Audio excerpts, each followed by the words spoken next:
Welcome back, viewers from Zalanga Media. We are here to give you clear understanding of PDF forces' struggle against junta and junta allies, including India-based terrorists, group like UNLF, KYKL, etc. in Myanmar. Meitei militants killed in western Myanmar during clash with PDF and KNAB forces updated April 29, 2025. In a significant development that underscores the shifting dynamics of insurgent activities across the Indo-Myanmar border, two active cadres belonging to Meitei extremist outfits, the Kanglei Yaol Kana Loop, KYKL, and the Kanglei Pak Communist Party, KCP, have been confirmed dead following a violent confrontation with joint forces of the People's Defense Force, PDF, and Kuki National Army Burma, KNAB, in the western Sagaing region of Myanmar. The deceased militants have been identified as Oinam Telheba, alias Landaba, 36, an armed operative of the KYKL, and Ahantham Bishan, alias Kanglei, 29.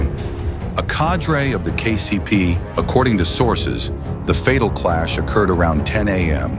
on April 25, 2025, in an area straddling the remote hills between the Manipur-Myanmar border and the upper Sagaing region.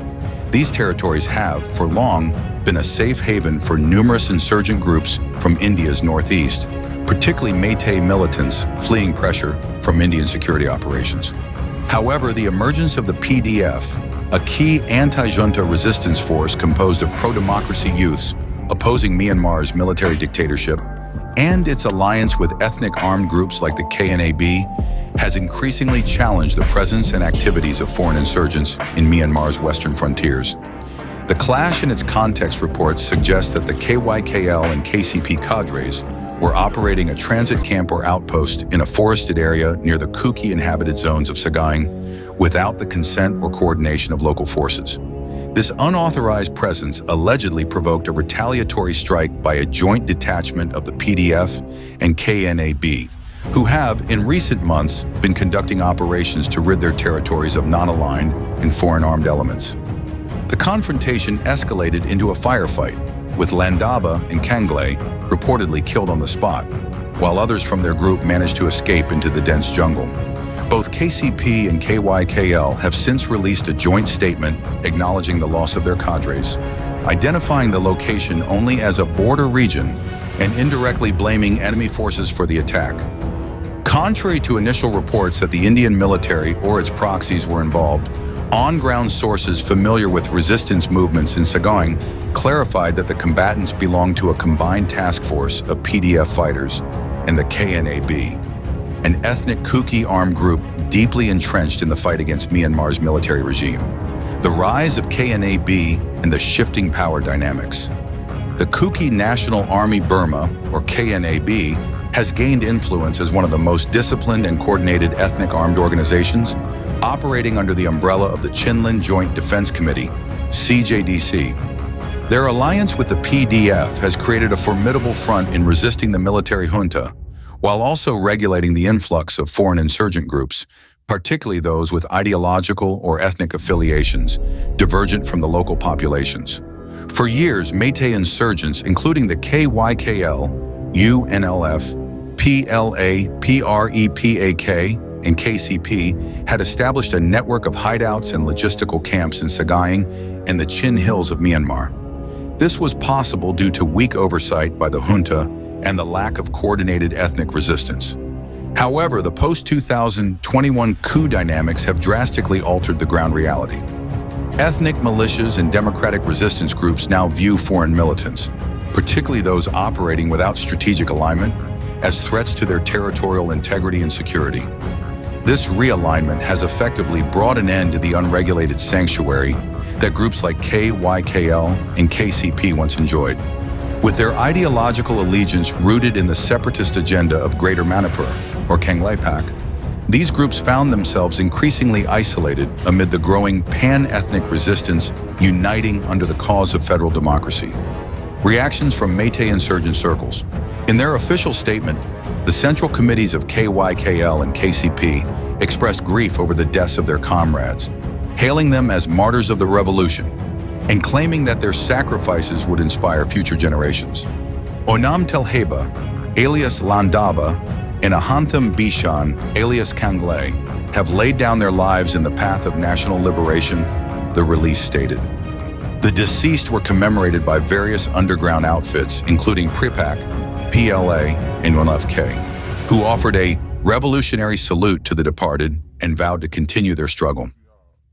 These organizations also accuse unnamed enemies of attempting to sabotage their cause, although they refrain from explicitly acknowledging the PDF or KNAB's involvement. This silence has been interpreted by analysts as an intentional omission, possibly to prevent internal dissent or to avoid admitting that their erstwhile allies in the Chinkuki regions had turned hostile.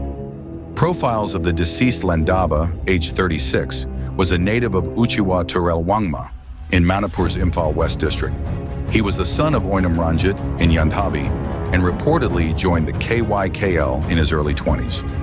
Over the years, he rose through the ranks to become a trusted armed cadre involved in logistics and training. Sources suggest he had been stationed in Myanmar since 2018 and rarely returned to Indian territory due to pressure from counterinsurgency operations. Ahantham Bishan, alias Kangle, was a 29-year-old resident of Kurai Thoidingjam Lekai in Imphal East District. The son of Ahantham Kumarijit in Pishak, Bishan was associated with the KCP's Youth Mobilization Wing before transitioning into an armed role.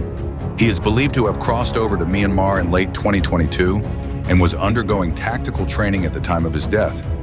Their families were informed of their demise through underground communication channels, and informal memorial services were reportedly held in secret in Imphal and its outskirts. Local and geopolitical implications. The incident holds significant ramifications, both locally and geopolitically. For Manipur, the loss of seasoned cadres could prompt a shift in strategy among Meitei insurgent groups.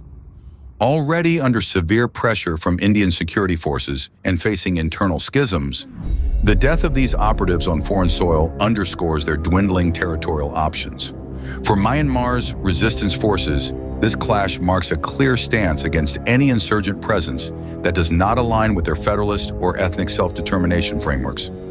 The KNAB and PDF are now asserting control over previously uncontrolled pockets, sending a strong message that foreign armed groups, especially those with cross-border agendas, will no longer find safe havens in Chin or Sagaing regions.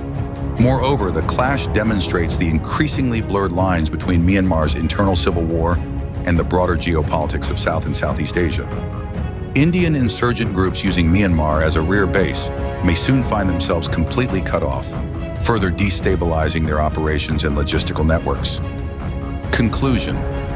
The deaths of KYKL's Landaba and KCP's Bishan in Sagaing are not merely isolated losses, but reflect a deeper tectonic shift in the insurgent terrain of the northeastern Myanmar.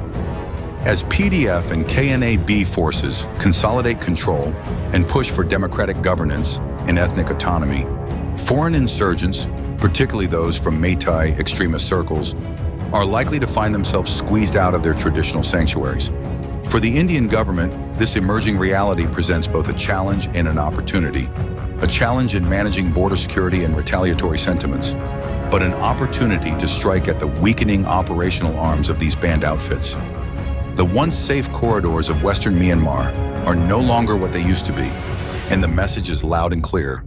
The hills of Sagaing and Chin now belong to the people resisting tyranny, not those who exploit its chaos for ethnic separatism. Please share the video and subscribe to our channel, Zalingam Media. Thank you very much for watching and your support.